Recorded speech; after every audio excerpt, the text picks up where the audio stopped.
907 kilogram கடத்தப்பட்ட உலர்ந்த மஞ்சள் மீட்பு. கர்பிட்டியில் சம்பவம்.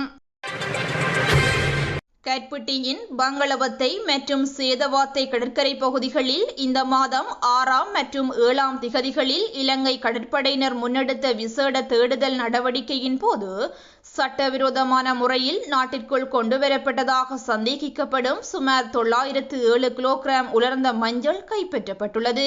கடந்த ஏப்ரல் 6 திகதி இரவு வடமேற்கு கடற்படை கட்டளையின் கீழுள்ள விஜய கடற்படை கப்பலின் ஆலங்குடா துணை பிரிவினரால் பங்களவத்தை கடற்கரை பகுதியில் முன்னெடுக்கப்பட்ட தேடுதல் நடவடிக்கையில் சந்தேகத்திற்கிடமான 2 மூட்டைகள் சோதனையிடப்பட்டன.